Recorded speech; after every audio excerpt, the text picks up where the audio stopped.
అందరికీ నమస్తే. నేను మీ స్నేహ. ఈ వీడియో యొక్క ప్రత్యేకత ఏంటి అంటే, నా కోడలు పోచమ్మ బోనాలు చేసింది. మా తెలంగాణ సైడు ఆషాఢ మాసంలో, అదేవిధంగా శ్రావణ మాసంలో పోచమ్మ బోనాలు కానీ, అమ్మవార్లకు ఎవరికైతే బోనాలు చేస్తామో ఆ బోనాలన్నీ కూడా మేము ఆషాఢ మాసంలో, అదేవిధంగా శ్రావణ మాసంలో మాత్రం తప్పకుండా చేయడం జరుగుతుంది.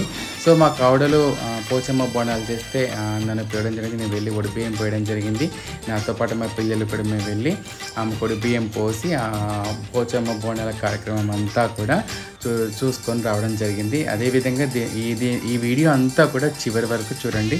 Thank you. నేను మీ స్నేహ.